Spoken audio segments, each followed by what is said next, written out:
Morning भरपूर खूप जास्त टेम्परेचर कमी आज आणि कंटिन्यू थंडी आहे. मॉर्निंगपासून कंटिन्यू स्वेटर घालून राहावे लागते. सो आज मोस्टली जेवढे पण कपडे लागणार आहेत आफ्टर डिलिव्हरी किंवा डिलिव्हरीच्या डेटपासून सगळे वॉश करून घेतले. काही वॉश केले, काही पुन्हा बाकी आहेत. सो यातले भरपूरसे असे कपडे आहेत जे अन्वीच्या वेळेला मी यूज केलेले आहेत, ते पुन्हा काढलेले आहेत. कारण सगळे ठेवून घेतले होते मी दिवाणमध्ये आणि मोस्टली असे आहेत की पुन्हा रियूज होऊ शकतात. जनरली असं असतं की 3 मंथपर्यंतचे जे कपडे असतात किंवा जोपर्यंत बाळ रांग असतात जनरली खराबच होत नाही, ॲज इट इज असतात. त्यामुळे ते पुन्हाही आपल्याला यूज करता येतात. सो अन्वीचे असे भरपूरसे क्लॉथ आहेत जे मी आता पुन्हा यूज करू शकते 3 मंथपर्यंत. काही तिचे 6 मंथचे सुद्धा ड्रेसेस आहेत. सो काही बॉईजचे आहेत सो आणि काही गर्ल्सचे आहेत. सो बघू आता त्याच्यातले कुठले लागणार आहेत काही माहिती नाही. आणि काही जे आहेत जसं लाईक ब्लँकेट्स आहेत, छोटे ब्लँकेट्स आहेत किंवा लहान मुलांना झोपवण्यासाठी जे कपडे असतात त्या काही आता थोडं हळूहळू वॉश करायला काढलेलं आहे. कारण प्रॉपर वॉश करून डेटॉलमध्ये त्यांना व्यवस्थित वॉश करून 1-2 तास जर ऊन दाखवलं तर थोडेसे म्हणजे डिसइन्फेक्टेड होऊन जातात आणि आपण यूज करू शकतो नवीन बाळासाठी. नवीन कपडे नसल्यामुळे तेवढं टेन्शन नाही किंवा खूप जेव्हा नवीन कपडे आपण घेतो त्यावेळेला त्याला जास्त डिसइन्फेक्टेड करावं लागतो. जास्त डेटॉल वगैरेमधून काढणे, पुन्हा वॉश करणे, ह्या सगळ्या गोष्टी कराव्या लागतात. पण आता मोस्टली जे कपडे आहेत ते यूज झालेले आहेत, ऑलरेडी वॉश होते, फक्त ते ठेवले असल्यामुळे काही कपड्यांना स्मेल लागलेली आहे. सो त्यामुळे त्यांना पुन्हा वॉश करायची गरज पडते. सो चला बघूया भरपूर अशा गोष्टी ज्या तुमच्यासोबत शेअर करायच्या. सो मोस्ट ऑफ द जेवढे पण कपडे होते सगळे मी ठेवून घेतले होते आणि त्या दिवशी सगळे काढून घेतले, बघितलं काय आहे त्यात काय नाही आहे. तरी एकदा मला पुन्हा बघावं लागेल की त्यातल्या कुठल्या वस्तू यूज होऊ शकतात. जेवढ्या पण मला वाटलं ते मी सेपरेट करून ठेवते आता आणि जेणेकरून मला ते वॉश करता येईल टाईम टू टाईम, जसं वेळ मिळेल जसं पॉसिबल होईल.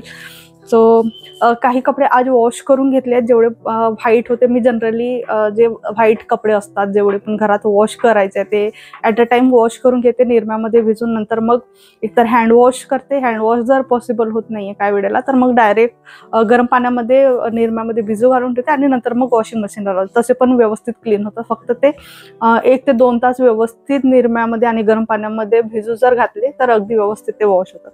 सो त्यामधले पुन्हा काही कपडे मी काढून ठेवले. असे रॅगझिन्स अन्वीच्या वेळेला घेतले होते. आता यामधले काही असे आहेत जे अजिबात यूज नाही येऊ शकणार आणि भरपूरसे असे आहेत की पुन्हा मी यूज करू शकते अशा पद्धतीने.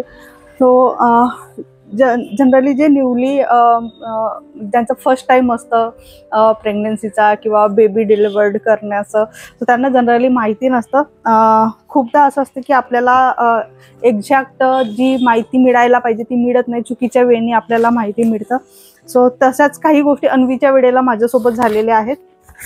तर मार्केटमध्ये 2 ते 3 प्रकारचे रॅगझिन्स मिळतात. एक तर या पद्धतीची रॅगझिन्स मिळतात. या साईडने पूर्ण प्लास्टिकचं कव्हरिंग केलेलं आहे आणि दुसऱ्या साईडला क्लॉथ दिलेला आहे. दुसरी जी एक रॅगझिन येतं ती या पद्धतीची येतं. इथं बघू शकता पूर्ण कापड दिलेलं आहे आणि बॅक साईडला थोडंसं रबरची कोटिंग आहे. सो 2 मधला फरक असा की भरपूरदा आपल्याला रॅगझिन म्हटलं की या पद्धतीचे रॅगझिन सगळे रिकमेंड करतात, पण ही रॅगझिन अजिबात यूजमध्ये येत नाही. मी घेतली त्यानंतर फक्त 1 टाइम मी ही यूज केली आहे. त्यानंतर मला ही अजिबात यूज आलेली नाही आहे. याचं कारण असं की काय होतं ना, यामध्ये जनरली हा जो साईड आहे हा खालच्या साईडला असतो आणि हा वरचा साईड असतो आणि यावर कुठलाही क्लॉथ ठेवून मग बेबीला आपण यावर झोपवू शकतो. सो जनरली काय होतं, जेव्हा पण छोटे बेबी सुसू करतात तर पूर्ण सुसू यावर जमा होते आणि पुन्हा त्या बेबीच्या क्लॉथमध्ये ॲब्झॉर्ब होते. यामधून कुठेही ॲब्झॉर्प्शन दिलेलं नाही आहे याच्यावर, कारण पॉलिथिन असल्यामुळे लिक्विड जे आहे ते इथल्या इथे असतो, कुठलंही ॲब्झॉर्ब होत नाही. त्यामुळे ही रॅगझिन अजिबात यूज होत नाही. रॅगझिन जर घ्यायच्या आहे तर या पद्धतीचे रॅगझिन्स घ्यायच्या, जे यामध्ये पूर्ण कम्प्लीट ॲब्झॉर्ब. रॅगझिन यूज जरी झाली तरी तुम्ही लगेच याला यूज करू शकता. एखाद्या वाईप्सनी किंवा एखाद्या कापडनी जरी याला पुसलं तरी हे लगेच क्लीन होतं आणि लगेच आपण यूज करू शकतो. पण ही रॅगझिन एकदा जरी ओली झाली तर ती यूज करता येत नाही जोपर्यंत व्यवस्थित ड्राय होत नाही.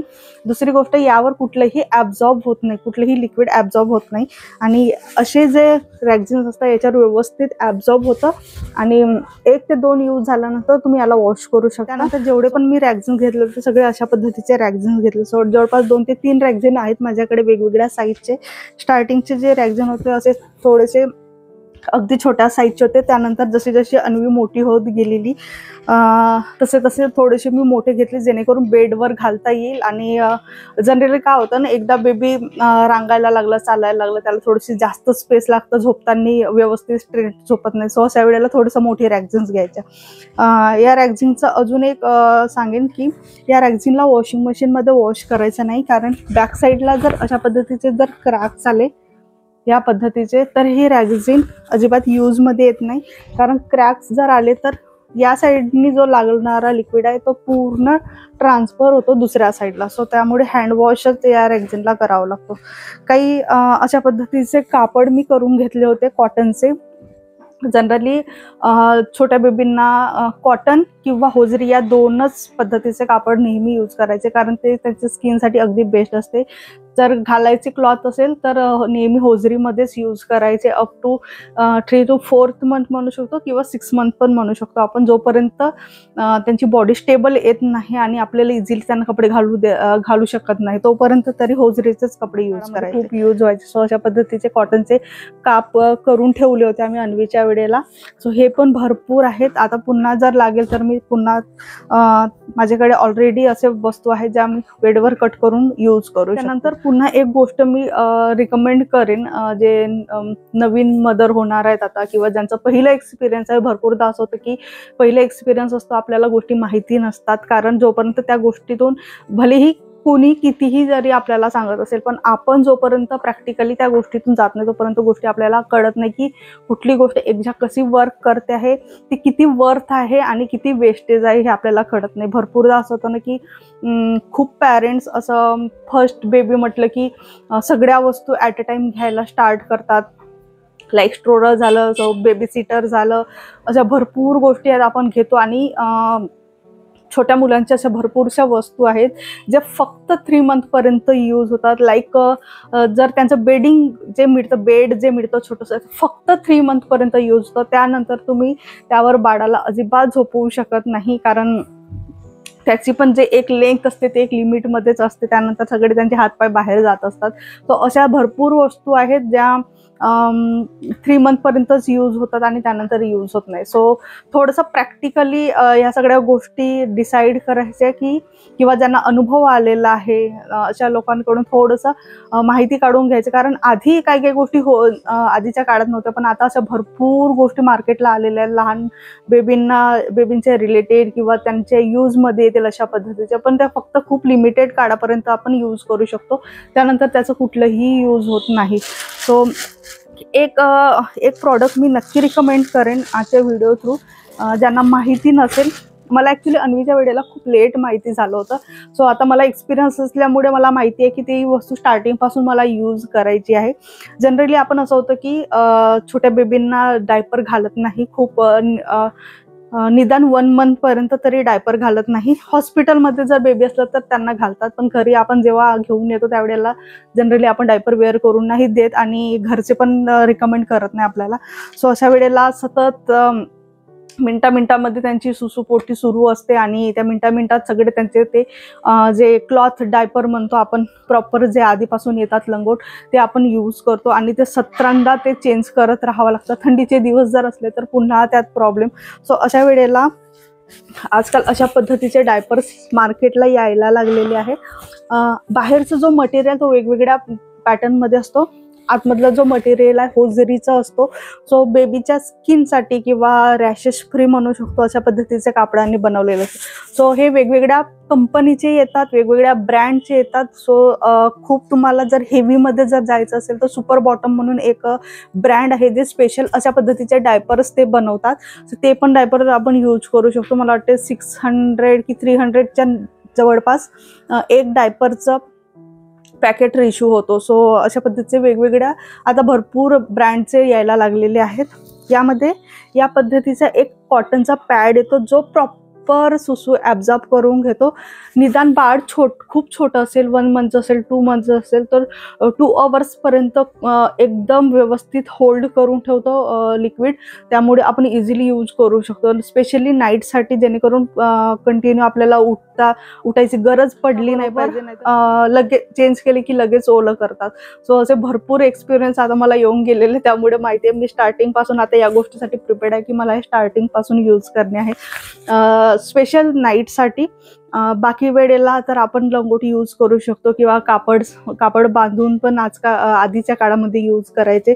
सो ते यूज न करता जर कोणी वर्किंग वुमेन असेल, जसं आता माझं एक शेड्यूल तयार आहे की 1 मंथ रेस्ट घेऊन वर्कला लागणे आहे. सो अशा वेळेला मी अशा गोष्टीचं असे 1-2 ज्या गोष्टी आहेत ज्या भरपूर प्लॅन करून ठेवलेल्या आहेत, जेणेकरून मला पण थोडंसं कामासाठी फ्री होता येईल. तिचं साईज आहे बेबीचं, त्या पद्धतीने आपण याला टक करून याचं फिटिंग करू शकतो. सो अगदी छोटं साईजपासून तर 6 to 7 मंथच्या बेबीपर्यंत, म्हणजे मला वाटतं 1 इयरच्या बेबीपर्यंत आरामात हे डायपर्स होतात. सो एकदा जर आपण घेतले 2 ते 3 पीसेस तर इझिली आपण याला भरपूर मंथ आपण बाळाला यूज करू शकतो. दुसरी गोष्ट वॉशेबल आहेत. हे वॉश करायचे 1 यूज झालं की लाईक 2 अवरसाठी जर तुम्ही याला ठेवत असणार, त्यानंतर आपण इझिली याला वॉश करून उन्हामध्ये वाळू घालून पुन्हा यूज करू शकतो. सो असे मी अन्वीच्या वेळेला 3 मागवून घेतले होते. सो मला पुन्हा बोलवायचं, पुन्हा ऑर्डर करायचे. जर कुणाला याची लिंक हवी असेल तर खाली कमेंट बॉक्समध्ये कमेंट करा, मी याची लिंक नक्की प्रोव्हाइड करेन. भरपूर ब्रँड आहेत जे अशा पद्धतीचे डायपर्स आता बनवतात. असं कंटिन्युएशनमध्ये एक काय म्हणू शकतो, जम्पसूट सारखं आहे छोटंसं. सो ॲक्च्युली हे बेबी गर्लचं आहे. सो हे एक होतं माझ्याकडे. त्यानंतर काही बॉईजचे कपडे आहेत. सो अशा पद्धतीचे 1-2 मी भरपूर कपडे अन्वीचे ठेवून घेतले होते आणि सगळे कपडे ॲज इट इज आहेत. ॲज इथे हँडमध्ये हँडमध्ये लेग्समध्ये घालायचे जे सॉक्स असतात छोट्या बेबींचे, ते पण भरपूर, जवळपास 5 ते 6 पेअर्स माझ्याकडे अजूनही जसेच्या तसे आहेत. सो अशी सगळी तयारी सुरू आहे.